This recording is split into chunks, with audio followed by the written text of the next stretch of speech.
మిత్రులారా, వేదిక మీద ఉన్న పెద్దలు, మంత్రివర్యులు లక్ష్మణన్న, మిగతా గౌరవనీయులు చాలామంది ఉన్నారు.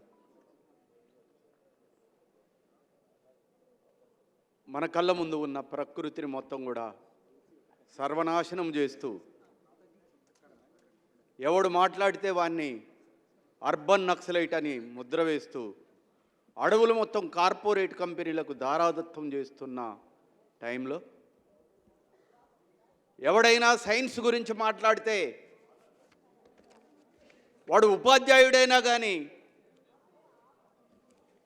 గుడి ముందు వాని బిస్కీలు తిప్పించి మతాన్ని ఒప్పుకోమని చెప్తున్న వ్యవస్థలో, భారత రాజ్యాంగంలోని ఒక్కొక్క పేజీని సర్వనాశనం చేస్తూ మనువాదాన్ని అమలు చేస్తున్న ఈ స్థితిలో,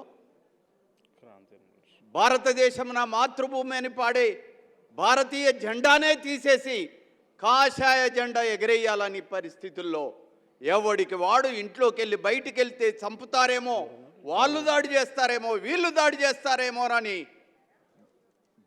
భయంతో బతుకుతున్న ఈ వ్యవస్థలో ఎవడో ఒకడు ముందుకు రావాలి, సైన్స్ని చెప్పాలి, రాజ్యాంగంని చెప్పాలి, జాతీయ జెండాను గౌరవించాలి. కులాల పేరుతోటి, మతాల పేరుతోటి ఇట్లా జరుగుతున్నప్పుడు బాబాసాహెబ్ అంబేద్కర్ చెప్పినట్టుగా హూ ఆర్ యు అని అంటే, నువ్వు హిందువా, ముస్లింవా, క్రిస్టియన్వా అంటే కాదు, firstly I'm lastly I'm Indian అని చెప్పిన భారత బాబాసాహెబ్ అంబేద్కర్ వారసుడుగా యాత్రలో చేస్తున్నాం. వేలాది మంది పిల్లలు మా ఎంట నడుస్తున్నారు. యాత్రకు అద్భుతమైన స్పందన వచ్చింది. ఆ యాత్రలో భాగంగా గద్దరన్నని స్మరించుకోవటానికి ఈరోజు ఇక్కడికి కొంచెం టైంలో రావటం అనేది జరిగింది. ప్రజలందరూ ఆకలితోటి ఉన్నప్పుడు, దొరలు పీడిస్తున్నప్పుడు పేద ప్రజల పక్షాన పాటై ఆకాశాన విహరించే పాటను నేల మీదికి తెచ్చిన ఘనుడు గద్దరన్న. అప్పటిదాకా తెలుగు సాహిత్యంలో ఇలాంటి పాటలు లేవు. ఆయన నేల మీదికి తీసుకొచ్చి సిరిమల్లె చెట్టు కింద లచ్చమమ్మ, కక్కుడు ఏరుగుడు పెట్టి లచ్చమమ్మ, నీ డొక్కంతా గుంజిందా లచ్చమమ్మ అని పాట రాసిన మొదటి వాగ్గేయకారుడు ఆయన. ఇలా నడుస్తూ, ఆయన ఎమ్మటి నడుస్తూ వెళ్ళాం మేమందరం. కొంత లెక్క పోయిన తర్వాత ఆకలే కాదు, ఈ దేశానికి అవమానం ఉంది.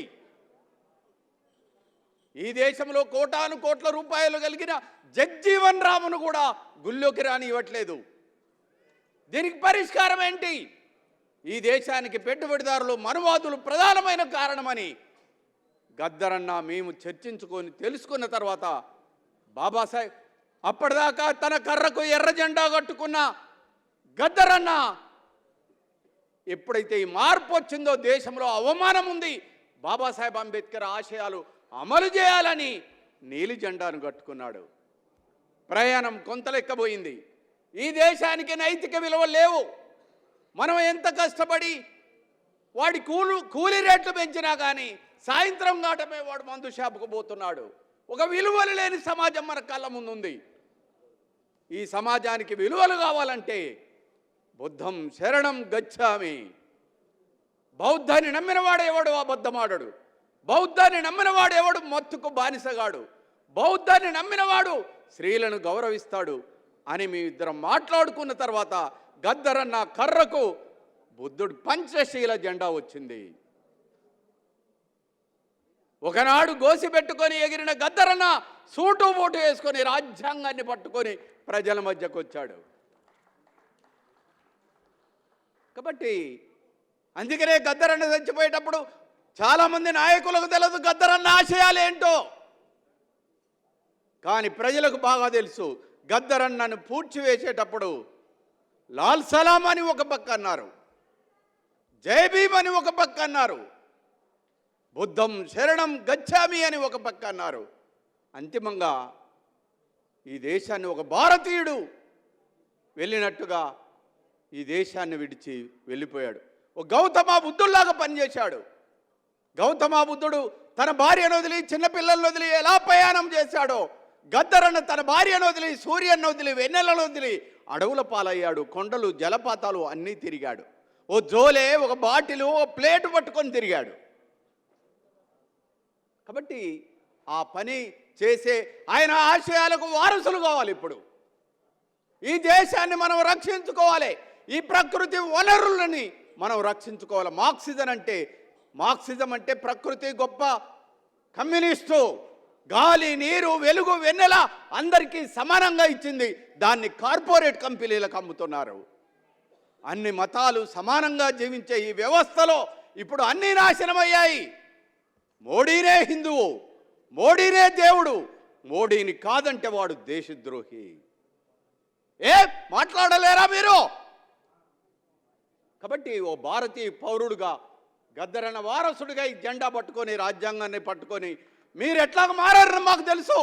50 సంవత్సరాలు దాటిన వాడు తాగుడికి బానిసయ్యాడు, అనేక అవలక్షణాలతోటి బానిసయ్యాడు.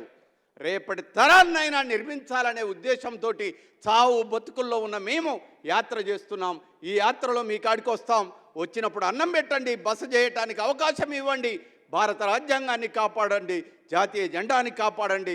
గద్దరన్న వారసులుగా ఇది ఏమి ఆస్తుల కొట్లాట, భూమి కొట్లాట కాదు, గద్దరన్న ఆశయాల కోసం పనిచేసేవాడే నిజమైన వారసుడు అనే విషయాన్ని సందర్భంగా తెలియజేస్తూ జై భారత్, జాతీయ జెండాను కాపాడాలని కోరుకుంటున్నాను. Thank you sir. ఇప్పుడు